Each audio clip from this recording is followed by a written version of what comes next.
Okay, our next challenge in this series is the dinner table, and it has to do with creating HTML tables. So that's going to be with headers and rows and labels and that sort of thing. So let us have the video first, and then we'll go through the challenge.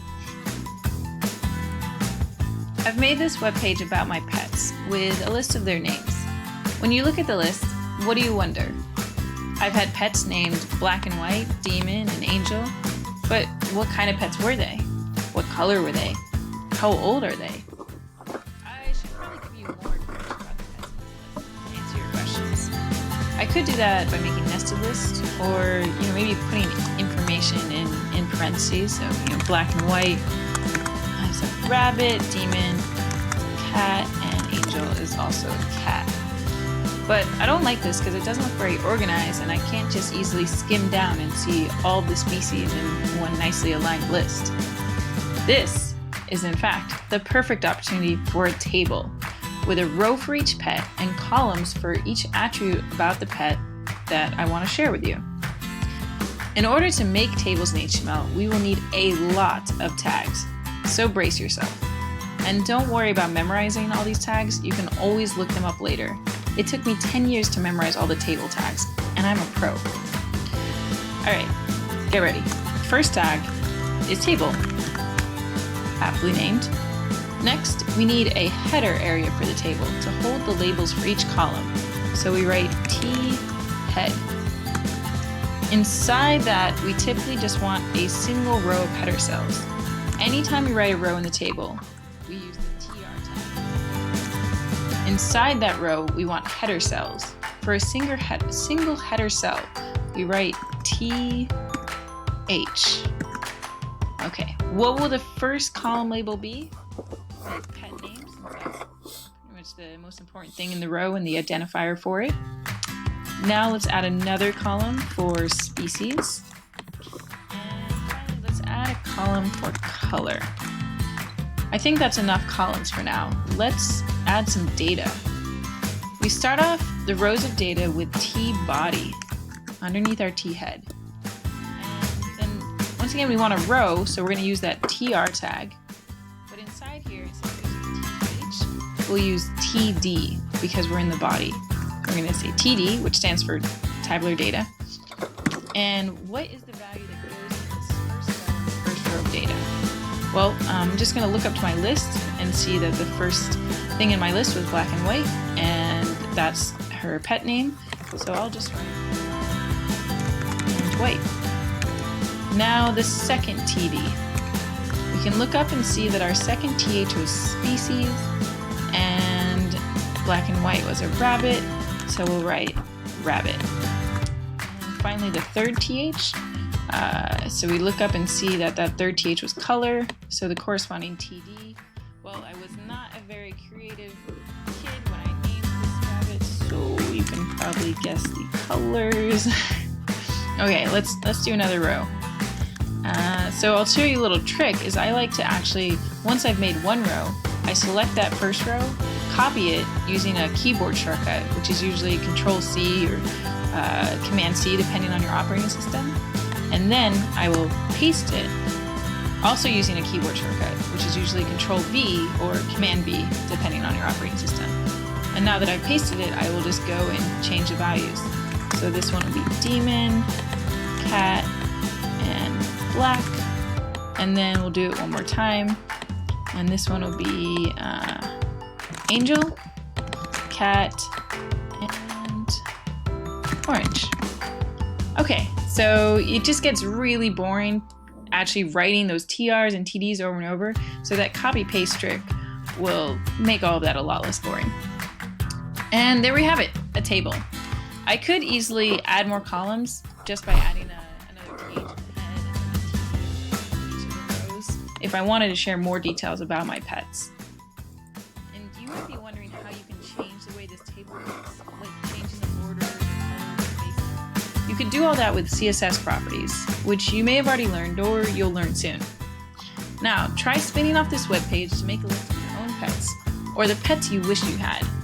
Tabulate that data. Okay, so now the challenge, now that we know what tags we need to do for HTML tables, the challenge is this. To add rows for meals. This is a web page to show the dinner menu for a restaurant.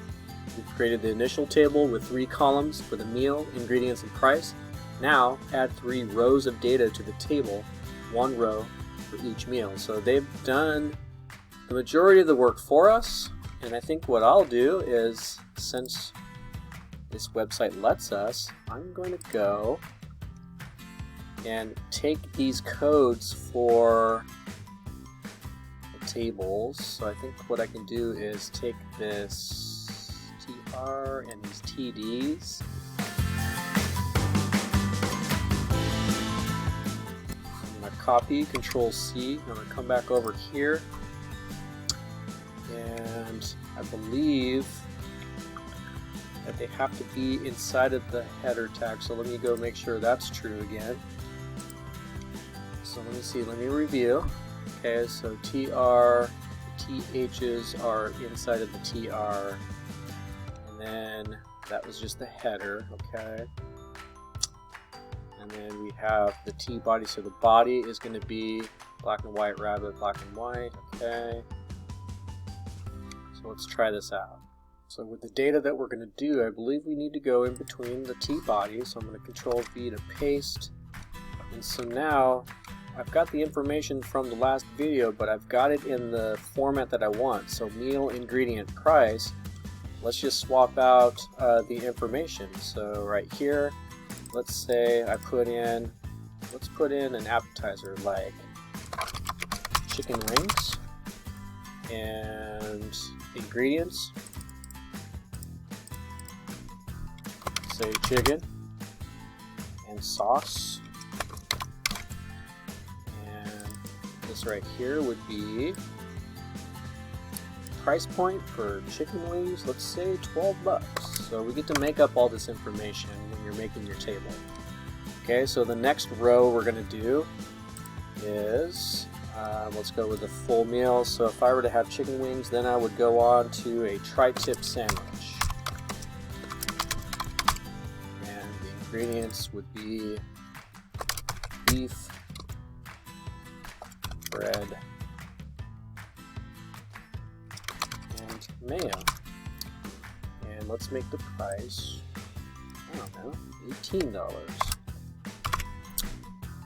And I can go to my last one here, and let's go with a dessert. So how about a